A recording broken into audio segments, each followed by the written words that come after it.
ಎಲ್ಲರಿಗೂ ನಮಸ್ಕಾರ. ನವಚೇತನ ಎಜುಕೇಷನ್ ಚಾನಲ್ಗೆ ಎಲ್ಲರಿಗೂ ಸ್ವಾಗತ. ಇವತ್ತಿನ ಸೆಷನ್ನಲ್ಲಿ ನಾವು ಅಕ್ಷರಗಳ ಉಗಮ ಸ್ಥಾನದ ಬಗ್ಗೆ ಮಾಹಿತಿಯನ್ನು ನೋಡ್ತಾ ಹೋಗೋಣ. ಇದು ನಿಮಗೆ ಈಗ ಮುಂದೆ ಬರುವಂತಹ ವಿಲೇಜ್ ಅಡ್ಮಿನಿಸ್ಟ್ರೇಟಿವ್ ಆಫೀಸರ್, ಅನಂತರ PDO, GPSTR, HSTR ಹಾಗೂ KPSC ನಡೆಸುವಂತಹ ಎಲ್ಲ ಸ್ಪರ್ಧಾತ್ಮಕ ಪರೀಕ್ಷೆಗೆ ಹೆಲ್ಪ್ಫುಲ್ ಆಗಿರುತ್ತೆ. ಈಗ ನೀವೆಲ್ಲ ಇತ್ತೀಚಿನ ಪ್ರಶ್ನೆ ಪತ್ರಿಕೆಯನ್ನು ನೋಡಿರ್ಬೋದು. ಅಕ್ಷರಗಳ ಉಗಮ ಸ್ಥಾನದ ಬಗ್ಗೆ ನಮಗೆ 1 ಅಥವಾ 2 ಅಂಕದ ಪ್ರಶ್ನೆಯನ್ನು ಕೇಳಿರ್ತಾರೆ.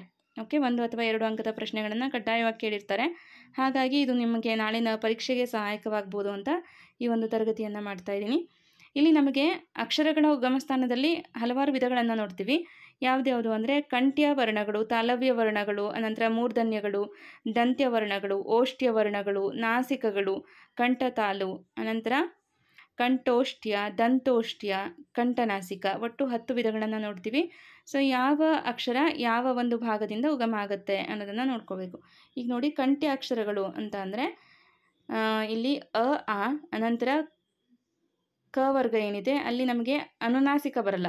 ಕ, ಕ, ಗ, ಘ, ಜ, ಹ ವಿಸರ್ಗ.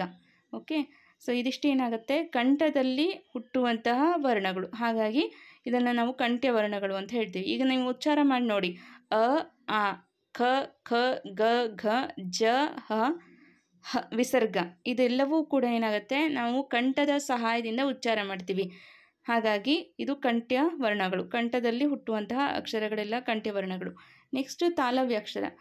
ತಾಲು ಅಂತ ಅಂದ್ರೇನು, ದವಡೆ. ದವಡೆಯ ಸಹಾಯದಿಂದ ಉಚ್ಚಾರ ಮಾಡುವ ಅಕ್ಷರಗಳೆಲ್ಲವೂ ಕೂಡ ತಾಲವ್ಯಾಕ್ಷರ. ಯಾವ ಅಕ್ಷರಗಳು ಅಂದರೆ ಈ, ಅನಂತರ ಚ ವರ್ಗದಲ್ಲಿರೋದು ಅನುನಾಸಿಕ ಬಿಟ್ಟು, ಇಲ್ಲಿ ಅನುನಾಸಿಕ ಕೂಡ ಬರುತ್ತೆ. ಓಕೆ, ಚ, ಚ, ಜ, ಜ, ನ್ಯ, ಯ ಮತ್ತು ಶ.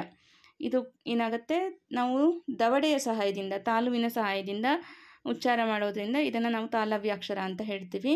ನೆಕ್ಸ್ಟ್ ಮೂರ್ಧನ್ಯಾಕ್ಷರಗಳು. ರು, ಅನಂತರ ಟ, ಠ, ಡ, ಢ, ಣ, ರ, ಅನಂತರ ಶ. ಈ ಅಕ್ಷರಗಳು ನಾಲಿಗೆಯ ಮೇಲ್ಭಾಗದ ಮೂರ್ಧವೆಂಬುದರ ಸಹಾಯದಿಂದ ಹುಟ್ಟುತ್ತವೆ. ಆದುದರಿಂದ ಇವು ಮೂರ್ಧನ್ಯಗಳೆನಿಸುವವು. ನೆಕ್ಸ್ಟ್ ದಂತ್ಯವರ್ಣಗಳು. ದಂತ್ಯವರ್ಣಗಳು ಅಂದರೆ ನಾವು ಹಲ್ಲಿನ ಸಹಾಯದಿಂದ ಉಚ್ಚರಿಸುವಂಥದ್ದು. ತ, ಥ, ದ, ಧ, ನ, ಲ, ಸ. ಇವುಗಳನ್ನು ನಾವು ಹಲ್ಲುಗಳ ಸಹಾಯದಿಂದ ಉಚ್ಚಾರ ಮಾಡುತ್ತೀವಿ. ಹಲ್ಲುಗಳ ಸಹಾಯದಿಂದ ಹುಟ್ಟುತ್ತವಾದ್ದರಿಂದ ಇವುಗಳನ್ನು ದಂತ್ಯವರ್ಣಗಳು ಅಂತ ಕರಿತೀವಿ. ಓಕೆ, ಸೊ ಈಗ ಮೂರ್ಧನ್ಯಗಳನ್ನು ಕೂಡ ಉಚ್ಚಾರ ಮಾಡಿ ನೋಡ್ಕೊಳ್ಳಿ. ನಿಮಗೆ ನಾಲಿಗೆ ಏನಿರುತ್ತೆ, ನಮ್ಮ ನಾಲಿಗೆಯ ಮೇಲ್ಭಾಗದ ಮೂರ್ಧ ಅನ್ನುವಂತಹ ಒಂದು ಭಾಗಕ್ಕೆ ಅದು ಟಚ್ ಆಗೋದ್ರಿಂದ ಅದು ಮೂರ್ಧನ್ಯಗಳು.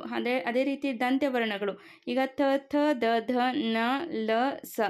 ಇವುಗಳನ್ನು ಹೇಳುವಾಗ ನಮ್ಮ ನಾಲಿಗೆ ಏನಾಗುತ್ತೆ, ಅದು ಹಲ್ಲಿಗೆ ಟಚ್ ಆಗುತ್ತೆ, ದಂತ್ಯಕ್ಕೆ ಟಚ್ ಆಗೋದ್ರಿಂದ ಇದು ದಂತ್ಯವರ್ಣಗಳು. ಅನಂತರ ಓಷ್ಟ್ಯ. ಓಷ್ಟ್ಯ ಅಂದರೆ ಏನು, ತುಟಿಯ ಸಹಾಯದಿಂದ ಹುಟ್ಟುವಂತಹ ಅಕ್ಷರಗಳನ್ನು ಓಷ್ಟ್ಯ ವರ್ಣಗಳು ಅಂತ ಕರಿತೀವಿ. ಉ, ಉ, ಪ, ಫ, ಬ, ಭ, ಮ.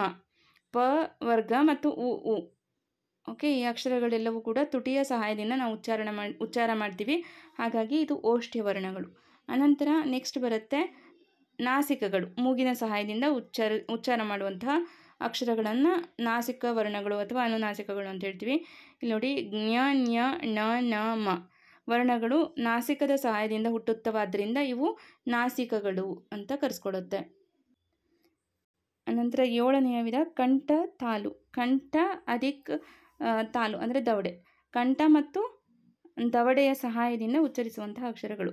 ಎ, ಐ ಅಕ್ಷರಗಳು ಹುಟ್ಟಲು ಕಂಠ ಮತ್ತು ತಾಲು ಇವೆರಡರ ಸಹಾಯ ಬೇಕಾಗಿರುವುದರಿಂದ ಇವು ಕಂಠ ತಾಲು ಅಕ್ಷರಗಳೆನಿಸುತ್ತದೆ. ಓಕೆ, ಈ 3 ಅಕ್ಷರಗಳನ್ನು ನೆನ್ಪಿಟ್ಕೊಂಡಿರಿ. ಎ, ಐ ಈ 3 ಏನಾಗುತ್ತೆ, ಕಂಠ ತಾಲವ್ಯ ಅಕ್ಷರಗಳು. ಇದರಲ್ಲಿ ಮತ್ತೆ ಯಾವುದು ಗೊಂದಲ ಮಾಡ್ಕೊಳ್ಬೇಡ್ರಿ. ಎ, ಐ ಏನಿದೆ ಅದು ಕಂಠ ತಾಲವ್ಯ. ನೆಕ್ಸ್ಟ್ ಕಂಠೋಷ್ಟ್ಯ. ಕಂಠ ಅಧಿಕ್ ಓಷ್ಟ್ಯ. ಓಷ್ಟ್ಯ ಅಂದರೆ ತುಟಿ. ಕಂಠ ಮತ್ತು ತುಟಿಯ ಸಹಾಯದಿಂದ ಉಚ್ಚಾರ ಮಾಡುವಂಥದ್ದು ಓ, ಔ. ಓ, ಔ ಏನಿದೆ ಇವುಗಳು ಕಂಠ ಮತ್ತು ತುಟಿ ಇವುಗಳೆರಡರ ಸಹಾಯದಿಂದ ನಾವು ಉಚ್ಚಾರ ಮಾಡೋದ್ರಿಂದ ಇದನ್ನು ಕಂಠೋಷ್ಟ್ಯ ವರ್ಣಗಳು ಅಂತ ಕರಿತೀವಿ. ದಂತೋಷ್ಟ್ಯ ಅಂದರೆ ಏನು, ದಂತ ಅಧಿಕ್ ಓಷ್ಟ್ಯ. ಹಲ್ಲು ಮತ್ತು ತುಟಿಯ ಸಹಾಯದಿಂದ ಉಚ್ಚರಿಸುವಂತಹ ಅಕ್ಷರ ಯಾವುದು ಅಂದರೆ ವ. ಉಚ್ಚಾರ ಮಾಡಿ ನೋಡಿ ನೀವು.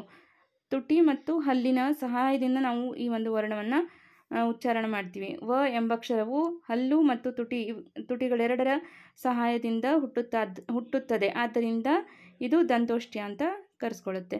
ಇನ್ನು ನೆಕ್ಸ್ಟ್ ಕಂಠ ನಾಸಿಕ ಅಂದರೆ ಅನುಸ್ವಾರ. ಅನುಸ್ವಾರ ಅನ್ನೋದೇನಿದೆ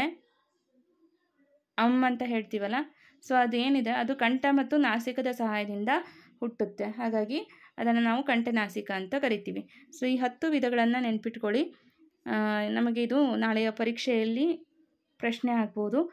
ಸೊ ಇದರಿಂದ ಈ ಒಂದು ತರಗತಿಯನ್ನು ನಿಮಗೆ 1 ಅಂಕವಾದರೂ ಬಂದೇ ಬರುತ್ತೆ ಅನ್ನುವಂಥ ದೃಷ್ಟಿಯಿಂದ ಈ ತರಗತಿಯನ್ನು ಮಾಡಿ ಅಪ್ಲೋಡ್ ಮಾಡ್ತಾ ಇದ್ದೀನಿ.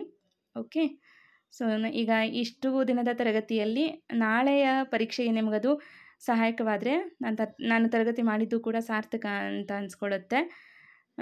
ಈ ಎಲ್ಲ ತರಗತಿಗಳು ನಿಮಗೆ ಪರೀಕ್ಷೆಗೆ ಸಹಾಯಕವಾಗಲಿ ಅಂತ ಆಶಿಸ್ತಾ ಈ ತರಗತಿಯನ್ನು ಇಲ್ಲಿಗೆ ಎಂಡ್ ಮಾಡ್ತಾ ಇದ್ದೀನಿ. Thank you all.